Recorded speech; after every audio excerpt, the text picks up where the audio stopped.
Luke, you would agree that this next topic that we're talking about, not many people talk about it within cricket circles, do they? No, I believe you're talking about the mental side of cricket. So yes, I am. there's I think it's becoming more and more pronounced these days, the ability to be able to tap into the mental side of players to increase their performance, because cricket is played in the head. Yes, it is. If it's all in the heads. You can, between deliveries as a batter or bowler, you can think of anything in the world and try and plan what you're going to do. And most cricketers have the ability to execute, but it's what we want to execute is the big thing that coaches are trying to tap into these days, in what players are thinking about between balls and how they're approaching their games. Absolutely. As you touched on, the Cotter, it's played in the head. And I like these two sayings that many people would have heard of, but I've really liked these sayings. It's played above the shoulders, cricket. And the other saying is 90% of cricket is mental, 10% is skill. We often focus on the 10% rather than the 90%, but it's very important to work on the both sides of the game, isn't it, Cotter? Yeah, I think so. And to be able to work on them efficiently is really important, and effectively. Sometimes you can get into mental health programs that may hinder players. But yeah, definitely the ability to understand from a coaching perspective how your players think is really important to understand how they're going to play. Because how we think is what we think about will turn into what our actions and emotions and feelings are. So everything, mental side is huge, especially in cricket when it's a team sport, but at the same time it's not, because it's individuality about cricket. Yes, there's so many ones in a game of cricket. Yep, that's right. It's an important skill to master, and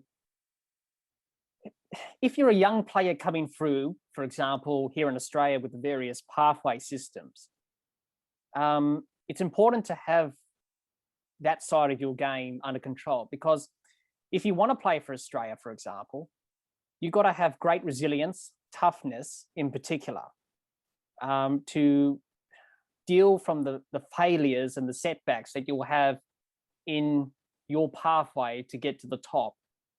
It's very important to master the skill. Some players are better at it than others, but you can get better at it. But it's an important skill. Wouldn't you agree, Luke, for young players in particular to master early on? Yeah, definitely. To be able to have mental resilience is huge, because the amount of times that, you're going to drop a catch and that could lose you the game. You're going to get bowled or caught in an important time of the match, and that's you can feel terrible about that, which is entirely understandable. I've been there, but and that's fine. Haven't we all been there? We've all dropped a catch, we've all got bowled. Yeah, and to be able to, that can affect you for a short period of time. Like, obviously as a batter, you're out. So but you can't let it affect you going forward. You've got to figure out where I went wrong, how I can be better. I played a crap shot. I deserve to get out to that. It was a good ball. How can I better nullify the bowler in future so this doesn't happen again? That entire resilience and being able to bounce back is very, very important. And if you can't, then or if you're currently unable to, then it's going to be really hard for you to be successful. Absolutely, it is. And often all players have different ways of approaching the mental side. I, for one, have a different routine of how to go about it. I'm sure, Luke, you have as well over your long career playing cricket. And many people listening to this podcast would have. But what we're trying to do in this discussion here is make you think about it more in depth, and obviously getting you to think about how can I better improve my mental state in the game of cricket? Because the game of cricket is unpredictable. Anything you plan in cricket never goes to plan. Isn't that right, Luke? Yeah, It doesn't it's go to plan. so many variables out there, That's right. and it's very, very rare for everything to go the way you want it to go. Absolutely. I'm sure this season, being the coach, you would have pulled your hair out a lot of times this season with the team at some games throughout this season. I know you would have. Yeah, I'm very interested to hear some of the stories that the players are going to probably share at presentation night about me, because I just worry the entire time. Sort of like Justin Langer does. Yeah, mate, I sit there and probably go against my own advice, and I look at every single individual moment in a game and think, how could that have been done better? And get caught on the little things rather than big picture. But That's right. It's a tough one. Something must have worked because Yeah, those at home, the team won the premiership this year for the first time in 10, 11 years. Yeah, I think it was 11 years since an A-grade premiership. So it's been a That was a big coming. moment for the club, obviously. It was a very big moment for the club. It was good to see so many past players around on the day and in the lead up to. And I think the team performed really well throughout the season and were able to be resilient in times of where the season probably did hang by a wire, or our ability to get the home semi-final and stay top of the ladder. I think it's probably summed up. Our season was summed up in our first game. I think we got bowled out for 60 odd on what was really it wasn't that bad of a pitch to play on. But then we went out and bowled the other team out for 59. And I think in the past we would have, sort of rolled over and be overwhelmed by the minimal runs we had to defend. Yes, so absolutely. I think go on, sorry. Yeah. There's been a huge change in players' mindset this season in terms of what can be achieved. And, we're not the most talented side out there. We were probably one of the better bowling teams in the competition this year. But, we had everyone played their role and executed their role and were able to, be resilient to, improve week in, week out. Yeah, that's right. Did you notice a big change from this season compared to last season and even seasons before that? The team's mentality, as you said, changed dramatically this season compared to other seasons? Yeah, I think with the introduction of, we haven't had a designated coach in the past. We've probably had past players come through and provide that mentoring role. So myself as being a player predominantly the last 5 seasons at the club, compared to this year where I was coach and player. I think there was feedback I got from players that there was more of a professional mindset in how we operated. And I think that flowed through to our performances in games, in that people we've prepared really well. We have seen success in trainings and in prior games, and the mindset was positive. And I think even when there was times that players were having a bit of a rut in their own performance, they were still seeing success at training and in positive conversations with each other. We were able to support. And I think the big thing was I think we've had more fun this year than what we have in prior seasons. Yeah, I sort of noticed that as well. The team were a bit enjoying their cricket, but also balancing that with focusing and concentrating on the job and the end goal, which was the premiership in the end. But I noticed there was a happier atmosphere and environment, friendly environment around the club. Yeah, that's 100%. It's probably been a mixture of a lot of us players having gone through some. And prior to myself joining this club, there was, the club was in, dire straits, both on and off the field. And I think in the last 4 or 5 seasons, the team has been a bit more settled. Probably the last 2 or 3 seasons, the team's been more settled in terms of players and same people being at the club and supporting and having that community support as well. I think we've gelled better as a team and come through to this season, which I think it all just sort of, we all know each other really well. We're good mates off the field as we are on the field. Yep. But we do have high expectations of each other. Yep. Whilst, not being serious all the time. Yep. And that's very important as well. At the end of the day, have fun when you play cricket. A lot of people can take it seriously and put pressure on themselves, but have fun. It's a wonderful game to play. This game has given me so much joy, and I think with you, Luke, some joy as well throughout the years you've been playing the game as well. And that's very important. Just have fun. Yeah, it is. I think the players that you see perform well are those who are playing with a sense of freedom.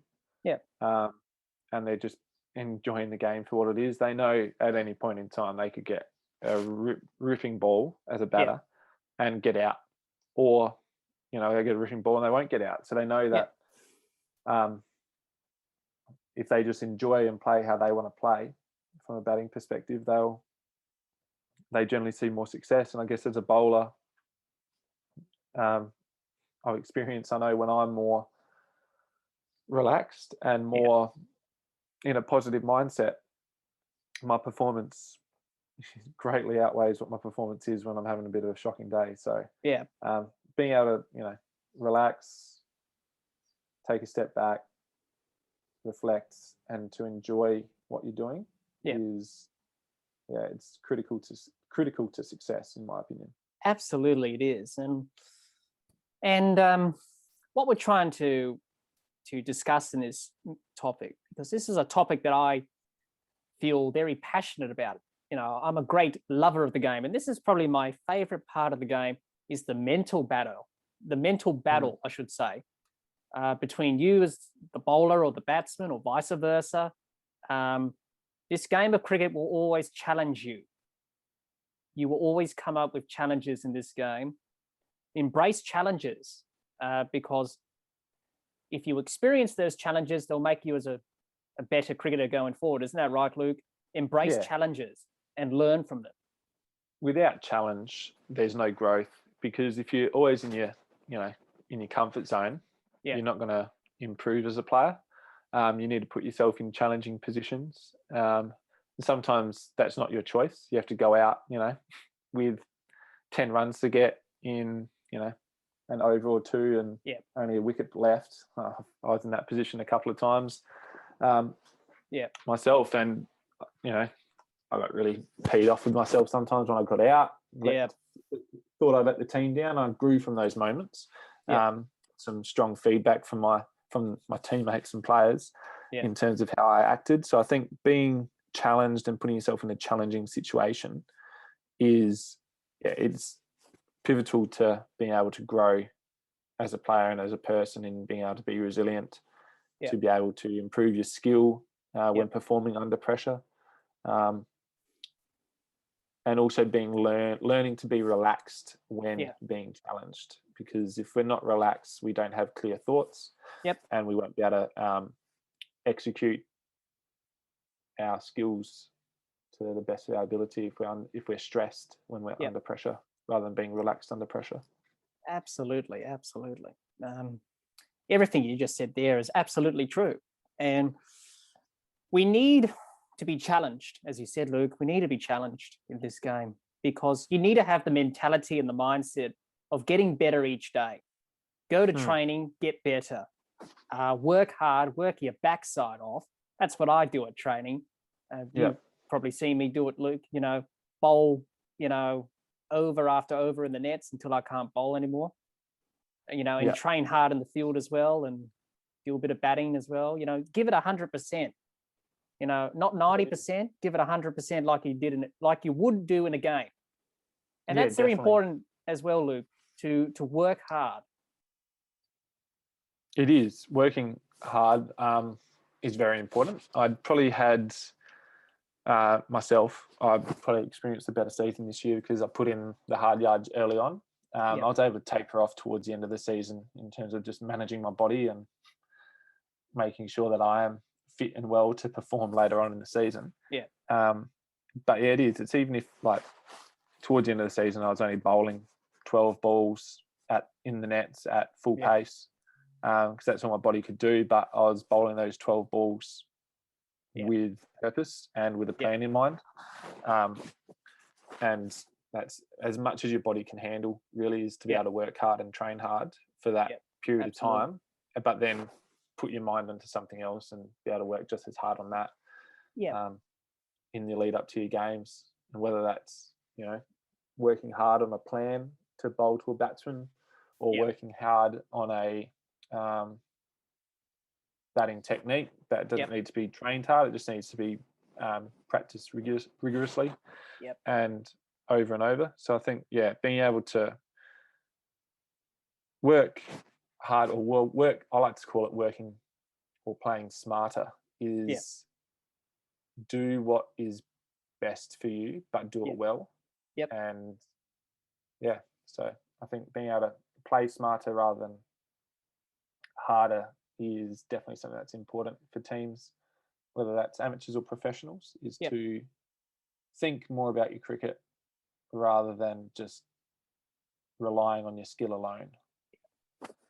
And that's that old saying, isn't it? Talent beats hard work, doesn't it? Yeah, you can have all the talent definitely in the world, but if you don't work hard, it's you're not going to achieve anything or succeed. Yeah, exactly. So it's when you're at training, train hard, but be smart about it. Don't overthink. Don't waste time. Don't waste time. Don't overthink or waste time, and work on one thing at a time. And that might take you 2 months to get right, but just work on one thing and just focus on that. Yeah, I've sort of, and obviously, it's important for players who are listening to this podcast. What we mean by not wasting time is don't go to training and slack off. Use your time wisely. And one of them, obviously, for those at home, I'm an umpire, and I was reading one of these umpiring resources, and it said about training. It said use your time wisely at training. If you're an umpire or a player, it works both ways. It's transferable.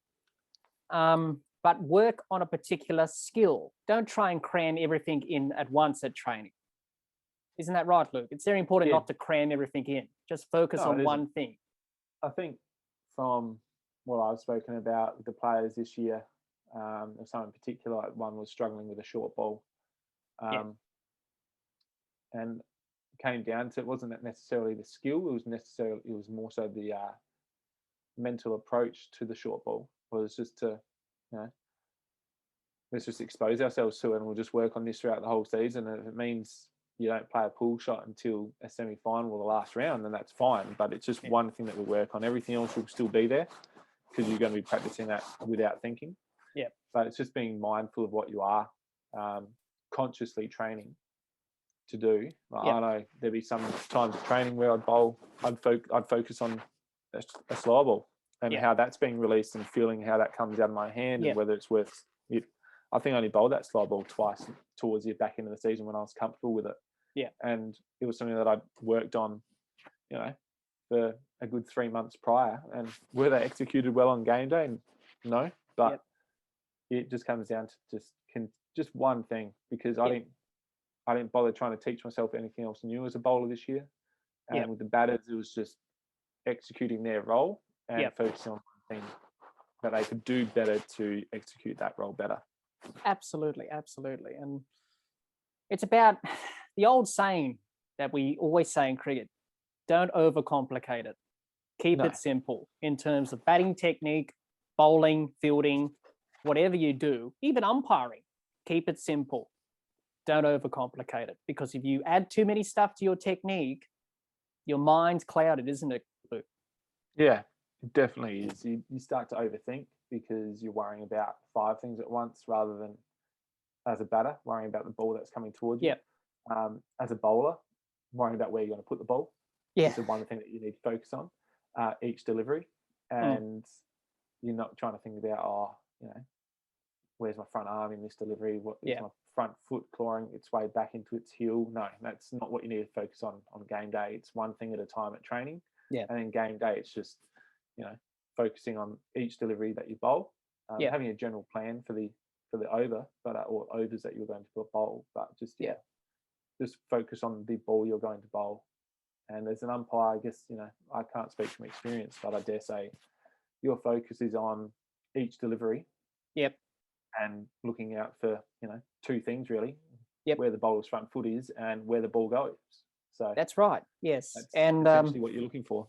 That's exactly right. And any young tip, it's not only about playing the game, but also umpires who are listening. My advice is to really keep it simple. And a lot of umpires can overcomplicate. Even the international umpires keep it simple. All right. The international umpires have the luxury of technology and DRS now, but at lower levels, like where I play, you have to really work on your craft, because umpiring is a craft and it takes years of practice. I've spoken to many umpires on advice, and they've given me great advice. And it's very important, Luke, to seek advice and seek help, because that could help you in your game as well, as a player and an umpire.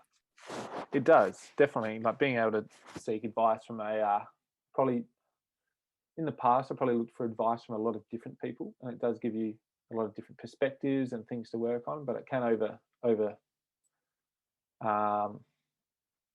probably dilute the information that you were getting. Whereas probably more recently, I've gone to just one person in particular to speak about my game, and it's a lot more concentrated. The person's more invested, and you have a great understanding because of the relationship you build with that person. So you have that rapport with that person, do you? Yeah, exactly. And they get to understand you better, so they can give you more focused advice and suggestions, whether that's on your game or whether that's on your how you approach the game. Absolutely. And also, watch a game of cricket. You learn a lot from watching a single game of cricket, do you, Luke? Yeah, definitely. Well, just from watching professional games of cricket, you can take in quite a fair bit, and it's always good. Sometimes it's good just to watch to enjoy and take a bit from it afterwards. Yeah. But there's young kids these days watching professionals play and trying to emulate how they play the game into their own training sessions and Saturday morning or Sunday morning games. So there's definitely a lot to take from it, but also to have that one person that you can speak to is probably really, really important. And obviously that someone you can trust and who knows you forever, essentially, and knows how you play and can work out a few things. It's like with the international players, they have a mentor or coach back in their younger days, club cricket or something. I think Kevin Peterson, for example, went back to his coach in South Africa or something. In Graham Ford, it was. I was hearing him say this in an interview. He said, his coach said, "You know what you're not doing?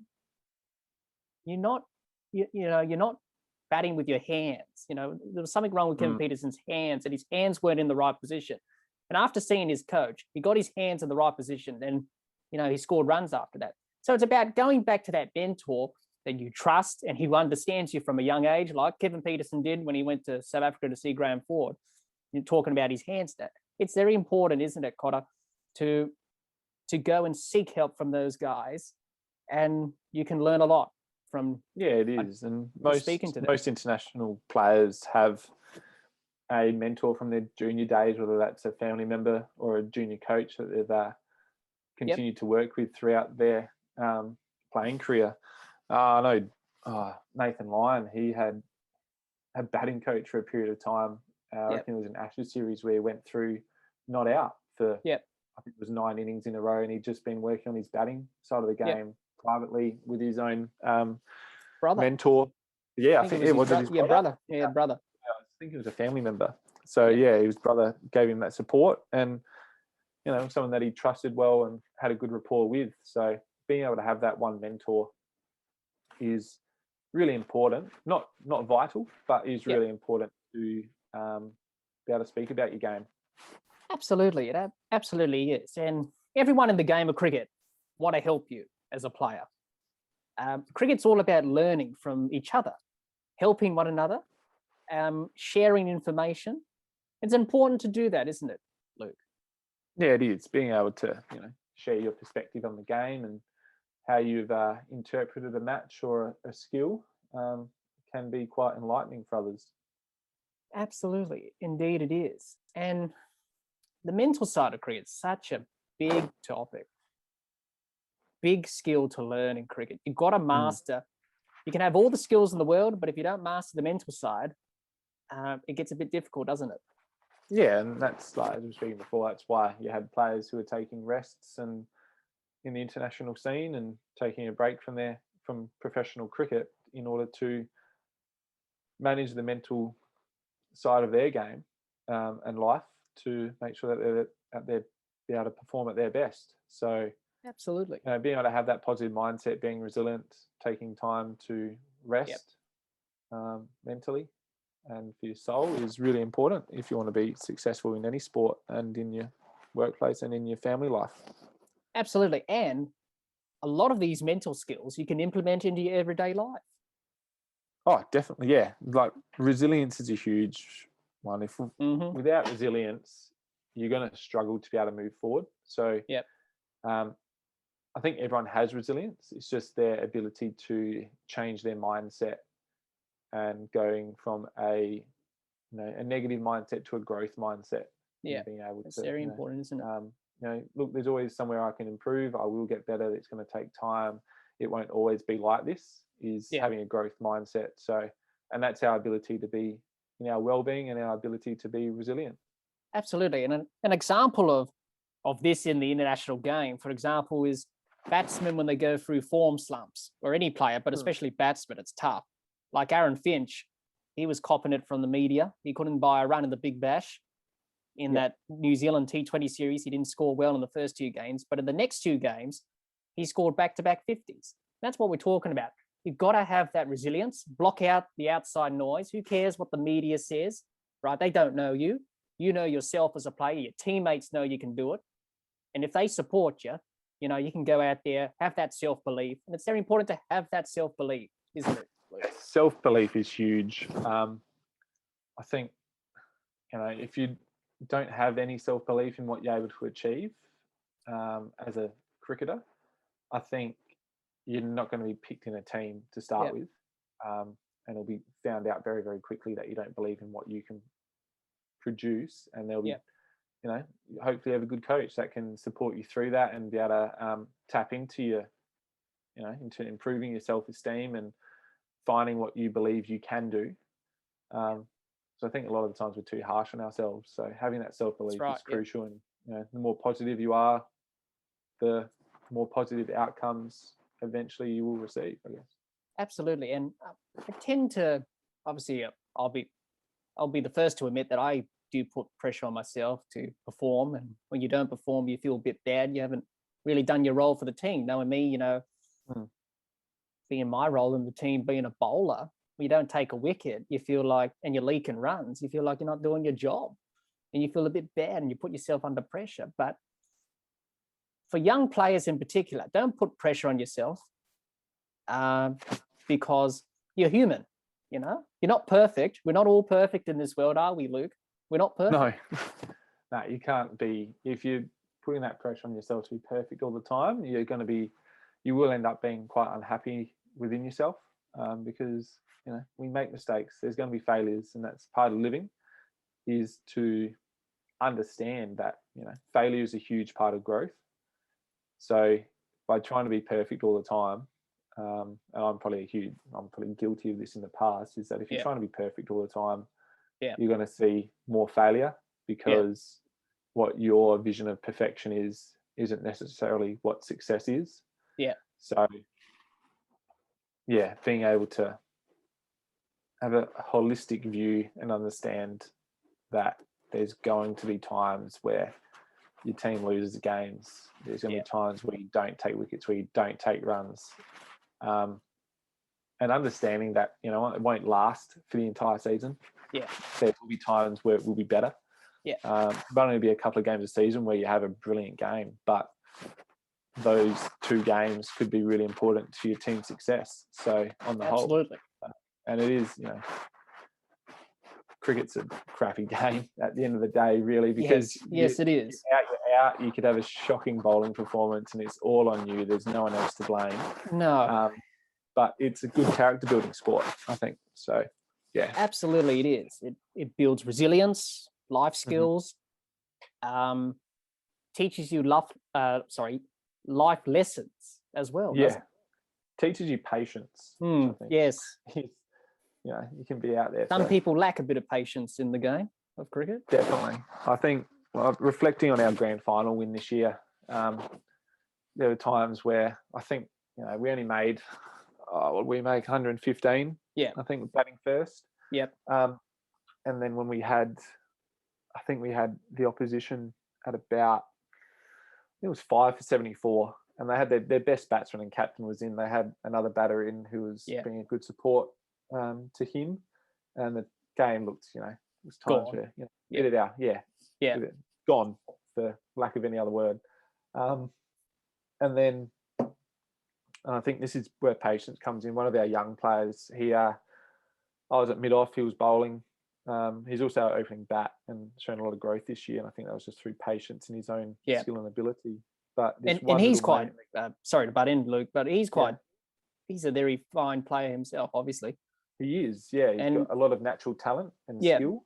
And I think it was just tapping into the mental side of it, to say, look, you're not going to be, you don't have to be the best batter in our team. No. You're a great opening batsman. You don't need to be there to score hundreds every week or make a 60 or 70 each week. That'd be lovely. Yeah. But if you're making a 20, 30 or 40 and you're there maybe at drinks or you're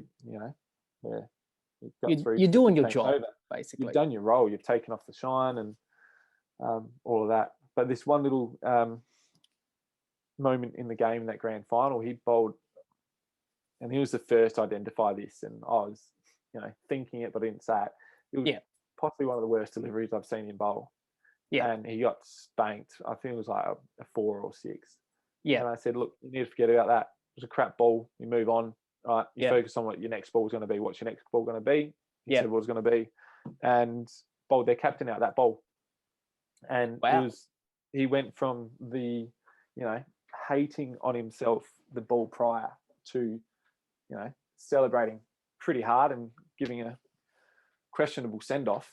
But it just goes to show that mental side of it. Like, okay, it was a shit ball, but let's move forward. And what are we going to bowl this time? Let's put that last ball, and it's a very important skill to have about refocusing and concentrating on the next ball. It's about focusing your mind on the present moment. Forget about the past. That's happened. You can't change that. The future, you can't predict what's going to happen, but you can do and control what you do in the present moment.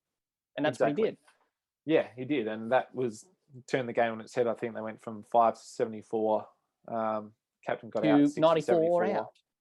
Just like that. Yeah, and I think we had, I think we got them down to, it went from 5 to 74 to 8 for about 80 odd, I think, in the space of 2 or 3 overs. Yeah. And that, we had been patient in the lead up, knowing that, there will come an opportunity for it to break open. And that's when it did break open. But then we had to be patient again because we had them 9 for, job was still not done. Still got to focus. 9, exactly. It was 9 for 78 or 9 for 80. Yeah. And, the player who won them through to the grand final off his own bat was in and was doing a really good job of looking like he was going to win the game for the team. Yep. And then, eventually we just persisted. We had our 2 of our better bowlers on, who are wicket takers, and just we're patient. There was many times we thought, maybe we'll change it, but we thought as a leadership group, we stick with what we're doing. We just got to stick this out. We'll get one of them out, and luckily we did. And obviously, the old saying in cricket: you get 1, you get 2, you get 3, and before you know it, they're all out. Yeah, in the game. It is, and it is just having to be patient. Because it's something that will happen within 10 overs. No. It's not going to be like India getting bowled out for 36 like that. That's very rare. That's very, very, very rare. That was some great bowling from Cummins and Hazelwood. You got to admit that. It was brilliant bowling. They were obviously in a place in their game at that point in time where they knew exactly what they had to do. And that's the thing their plans. That we're going to talk about now is about that self-belief within the team. You mentioned the grand final. The team showed great self-belief. And Luke, I often hate it when international teams and even teams that we play in our local comp here, where we're from in Australia, and international teams, when they're behind in the game, for example, like in a test match, for example, we're not going to chase these runs down. To me, that's rubbish. You can't think that negative, No. have that negative mindset. You've got to be positive. You've got to be optimistic. You've got to believe in yourself and the team. The game ain't over till it's over. We can still win this. Yeah, definitely. I think the biggest thing for our success this season was that we probably had big goals at the start. Yeah. In that, we made a grand final last year, but that got called off because of the COVID shutdown. Yeah. I think, we had a fair bit that we wanted to play for this year, and we had a big goal. And so we're like, every moment's going to count. Yep. We had moments, I think 2 games against probably the most successful team of the last 5 years in our comp. Yeah. Where it came down, one game down to we won on the last ball. Yep. And the other game, I think we won in the last 2 or 3 overs, 8 or 9 down as well. Yeah. So it's, for every game, it has to be played to the death. And when you see people like, shoulders slump forward in the international scene or the Shield or the Big Bash, it's like, well, you guys getting paid good money to be out there, and there's people here who don't get paid playing their community leagues who are trying to win every single game. So it is disappointing when you see people, technically throw a game towards the end because it's done. We had every right in that grand final not every right. There was every opportunity for the team to feel, they're only 30, 40 runs away and they've still got 5 wickets in their hand, their best bats and that brings game's me to, over. Yeah. And as a coach, obviously in that grand final, what was the mood in the camp? Being bowled out for 115, did you expect that from the team? Was it a bit of nerves not playing in a grand final because of what happened last season? Did you expect you could have done better? Was it a mental thing? Were there nerves? Obviously, playing in the grand finals, a lot of nerves, obviously, and a lot of pressure to perform when it counts. Yeah, and it was a team that had finished 3rd in our comp, and the week prior had won off the last ball against the another one of probably our rivals of the past 4 years. So they were unexpected coming into the grand final. We were not expecting them to be having made it. Sort of the underdogs, really. Yeah, considering they lost to the bottom side in the last round as well. We thought, they got through pretty luckily with some rain in the semi-final that, automatically pushed them through. But that's a testament to their mental strength as well. Yeah, it is. So I think our position in that grand final was, we would have liked more runs. Yeah. But we know that every time we played this team, we've got the wood over them. We know how to beat this team. Whenever we always bowled them out for less than 100. And I think their score in the grand finals, their highest score against us all season. Yeah. So I think in the back of our minds, we were confident that we did have enough runs on the board. Yeah. And look, batting first, it's always, there's always pressure on the other team chasing. Yeah, obviously in a final, as we all know in cricket, runs chasing are always tough. They're the toughest runs you'll ever get in a game of cricket. And they were tracking really well. Their run rate was bang on track, but they just kept losing wickets. And I think as a bowling unit, the team were very, they knew what they had to get done and how they had to execute their role. I knew I had to try and, keep the runs to a minimum early on. The other bowlers, we knew who were going to take wickets and were going to keep the runs down. And, the young fellow who got their captain out, he's purely there as a wicket taker because he bowls quick. Yeah. Goes for 4 or 5 and over, but he'll probably take 1 or 2 with him, and they're usually big wickets. So I think on the whole, everyone executed their role in a bowling and fielding sense perfectly. Batting wise, we could have batted better, but as what's happened all season, we knew that our bowling was going to be good enough, or should be good enough if we perform to the best of our ability.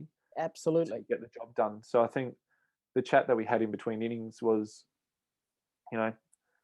we know what we need to do now, what got in our way is now becoming our way. We need to, defend, essentially in our mindset was to defend 80, not 115, to be tight in the field, everyone to play their role. A bowler relies on their fielders to keep that run rate down. To a sense, because obviously backing up in the field and being hard in the field, hunting in for the single in the inner circle, not misfielding, taking the chances when they come, creating the half chances. You need everyone to lift and help out the bowlers in that crunch moment, isn't it? Under turning pressure. Threes into twos and twos into ones and ones into dot ball, forcing runouts, which I don't think actually our first wicket was a run out.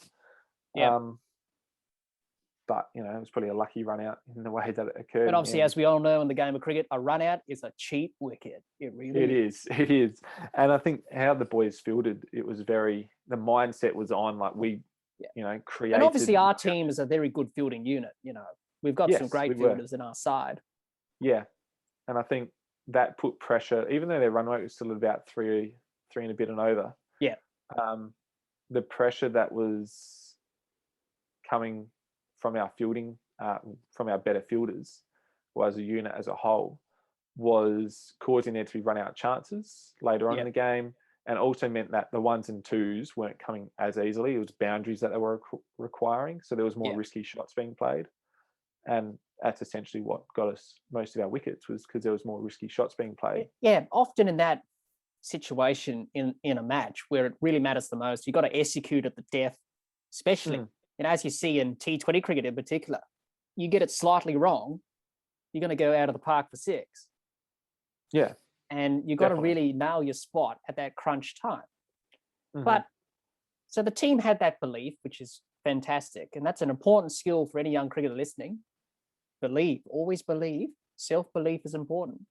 And what we've seen in this grand final with the team, Luke, was that in bucket loads, really. Everyone had that belief, self-belief in themselves and their own ability, but also the team as a whole believed, right, we can beat this team. Yeah, sure, we've got 115. Not a great batting performance, but it doesn't matter because you've got nothing to lose, especially if it's a final. Nothing to lose.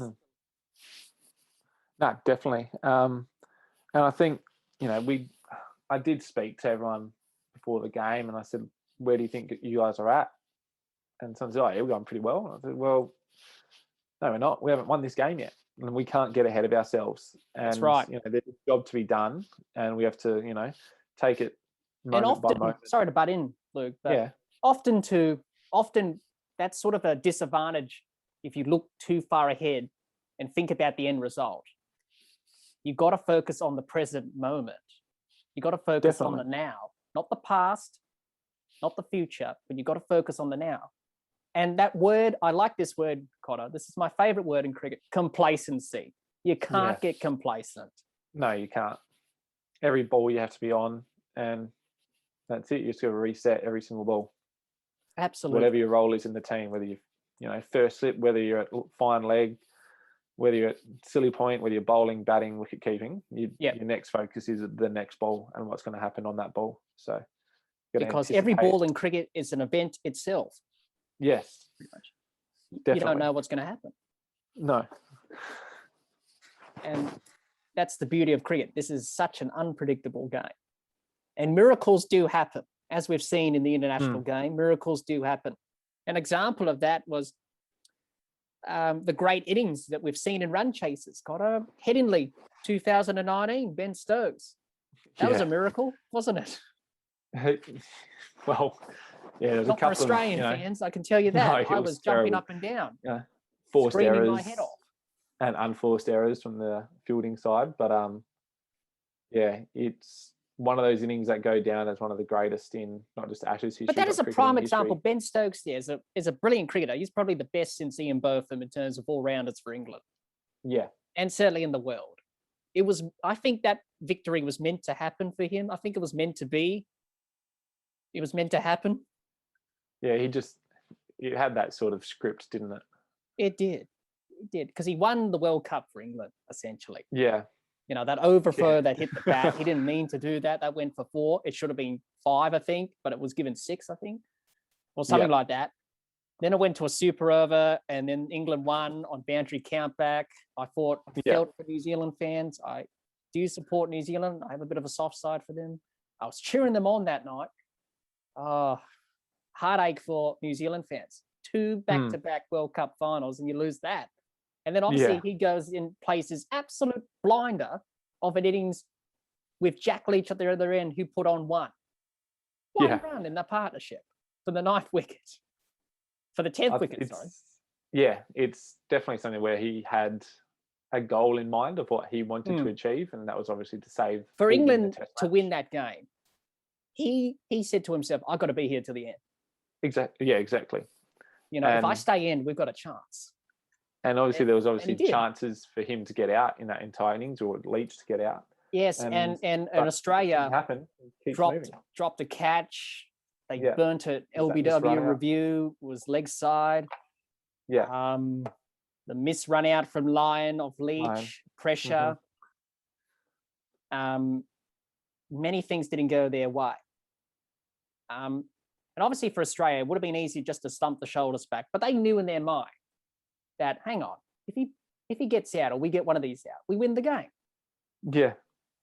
But for Tim Payne, and then for him as captain, it's not an easy position being captain, isn't it, in that position? You got a lot of things thinking in your mind.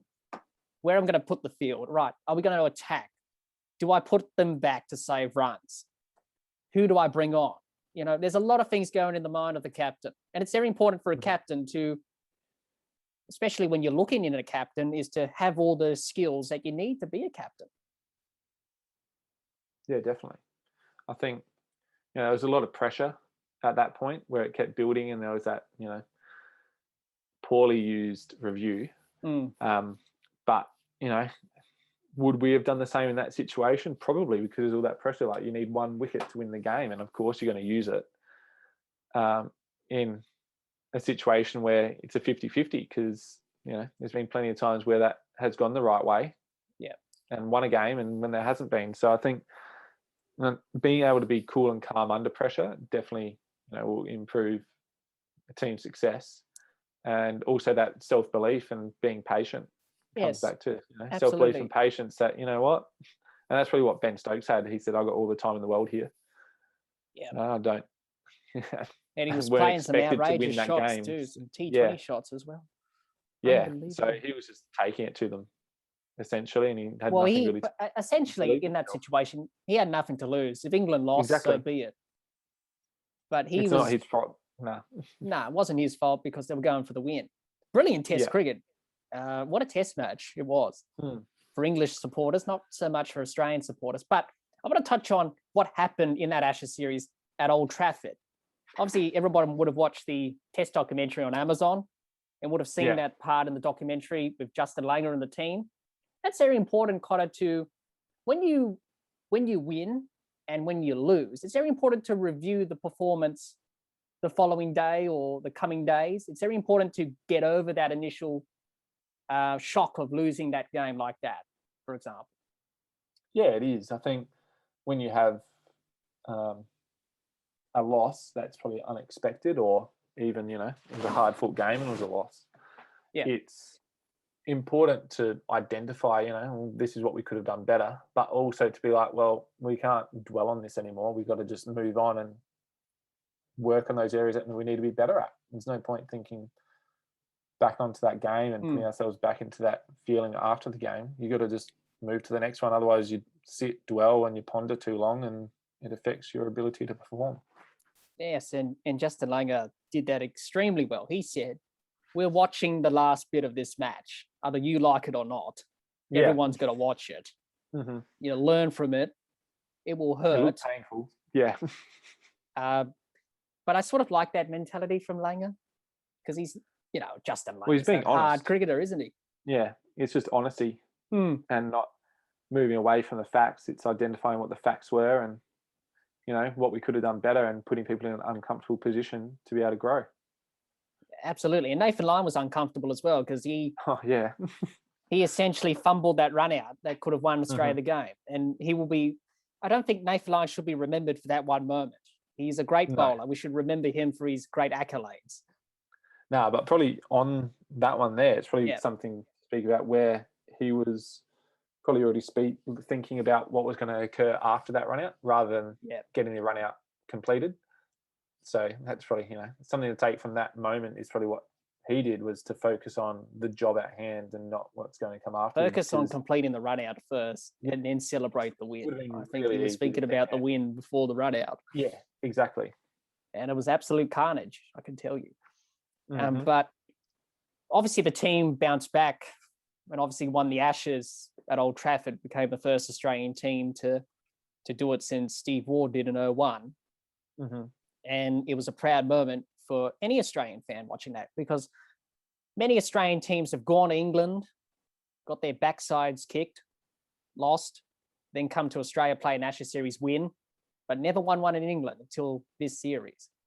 It just shows great self-belief and the motivation that this Australian team had to win that Ashes series. Sure, they didn't win the series outright. A drawn series is considered to be a victory because obviously the Earns back with Australia. But it was an example, Luke, of the team performing to their abilities, wasn't it?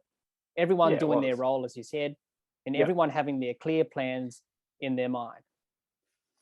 It was, definitely. So being able to execute a role and to play your job for the team there's nothing more you can really do than that. And you do have those blinder games that Stokes had. And even in amazing Adelaide, you think back to Shane Warne and how he played. At the end of the day, all he was doing was playing his role. At the time, they threw in the ball. You're a wicket taker. You make things happen, and things happened. Absolutely. So I think at the end, if you play your role, you're going to sometimes have those amazing games where your role becomes, stuff of history that people remember. So there's nothing more you can really do in that sense. Absolutely, indeed. Just finishing off on this important subject of this side of the game, the mental side of cricket. Any advice would you give to any players on the mental side, Cotter? Any advice would you give? What's some of your top tips for players to look out for? Yeah, it's easier said than done, of course. It's, believe in yourself, which we did touch on, I think, and don't overthink your role. I think a lot of people can get caught into, thinking too much about what they can do or what they should do rather than what they can do. So I think that's it. Just my whole message the entire season to our players was, your role is not to go out there and hit bulk sixes and make bulk runs. It's, your role, see if we lose quick wickets, is just to tie up an end for a while and, back time and get our innings back on track, or to, your role here is to actually let, a certain player you'd send out to go get quick runs if you needed it to. So absolutely. I think it's just play your role and believe in your role and always work on your role. I think that's probably the biggest thing from the mental side, is to just understand what your role is. And if you have to speak to a coach or your captain about that to get their understanding, or for them to understand what you think yours is and to have that conversation, do that. Absolutely. Absolutely. And my top tip to any young cricketer is work hard at it. You can improve the mental side of your game.